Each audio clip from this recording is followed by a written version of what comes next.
let's talk about this game that's up behind us, which we did play together. Another sort of in the line of these mystery games, but a little different. Escape Room, the board game. Now there are a few of these out there these days. This particular one was published by Spin Master Games, and you got this as a present for our friend Ivan, who's sometimes behind the camera.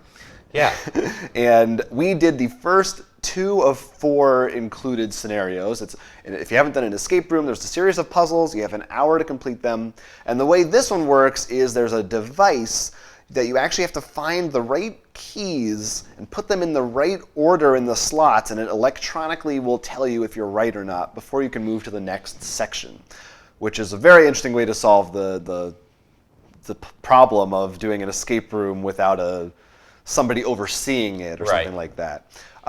So, had you ever done any kind of escape room? This was your first experience. My first experience. And I had just done the one in New York City that we talked about a while on the show. And we do have that other one. Right, we have another one that we haven't tried yet that we got it picked up at Gen Con last year actually. So this was pretty cool. We did it with 5 of us actually, five people. And it's all a series of cards and maps and images, and sometimes there's the machine itself has codes that you have to decipher things with. I don't know. I'll start with you. What did you think having this being your first experience with an escape room? I think we all had a pretty good time with it. Yeah. Well, I mean, comparing to yours, we had less people. So I feel like I know one of the things you talked about was that you felt like there were so many people and not enough puzzles that either too many cooks in the kitchen or 3 people are just sitting out. Yeah. I didn't feel like we had that too much. I mean, someone could take a break. I know I did a little bit, but that was sort of good because then I came back and I was like, wait, what about that? And we made a mistake, and then when we did it right, we found the right number. Yeah. No. Yeah, go ahead. I mean, I like the idea of it. This obviously was, I got it off Amazon during like the Black Friday deals and stuff. And my biggest issue is sort of the side coding thing. Like, it was a little bit annoying with some of the things. It seems like it was kind of hard to see some of them. It was. Yeah. But I do think it was a valiant attempt. I think that this will be replaced with an app. And I think that's a smart move because you can do a lot more interesting things. But overall, I did really like the concept behind an escape room and all the different things. Stories were a little silly. Oh yeah, they definitely were. But they connected. They did in a weird way. I will say, from what you said about number of players, one of the things that I noticed was it really hurt me on the second scenario. One of the, I forget what they called them. There's like 3 sections, but one of them. The chemistry one? Yeah, I think it was. Yeah, it was the chemistry one. There was a words. It was a word search. And somebody had to solve it, and I just picked it up and I was like, I'll just do this because there was really just a one-person thing. Yeah. And it was fine. The problem was it took me like at least.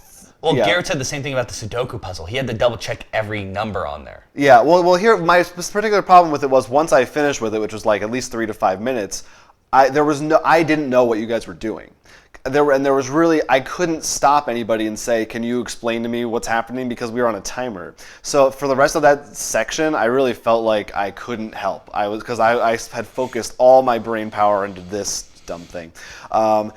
Which is, it's just, I don't know, that's not really, I don't know how you solve. The thing that I would like to see in both this and more real escape rooms is more puzzles that aren't just, here's a puzzle and somebody could help you with, but things that actually really specifically require multiple people to help each other with in a specific way. I mean, this can be annoying if done wrong, but if done right. Sort of like let's say the crossword puzzle was like you had to solve maybe a third of it, and then you go to bring that to another puzzle, which then goes back to the crossword, like almost like, the Legend of Zelda, like bring me the eye drops, then I'll give you this. Well, yeah.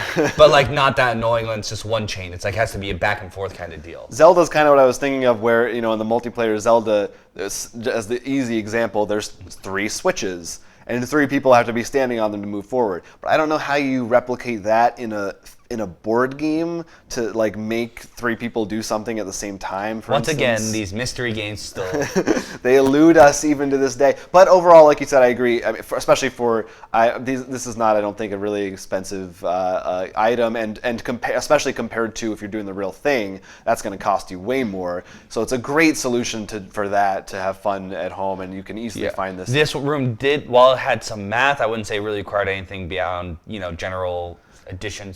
Yeah, we should say we did the first 2, which were the 2-star difficulty ratings. Right. So we didn't venture into the. But I think they super say hard on there ones. that you don't need anything. Yeah, you don't need to like have a background in formulas. That's one of the challenges with a room, locked room, that it's like I do and I don't at the same time. Like part of me wants to see a room that actually does require some knowledge. Like that, just because that would be cool, because you can really sort of tailor it to like if there was one that, let's say Legend of Zelda, like if you actually had that kind of knowledge. I think that's where an app would really shine, because it's without having to publish a whole box that might not sell. You can just be like, download the 80s movie pack, and this is the guy who designed this crazy room loved 80s movies, or whatever stupid thing they come up with. Speaking of which, Nintendo, with your new Switch, get on this. Yeah, get on this. So check out Escape Room, the board game, or any other variant.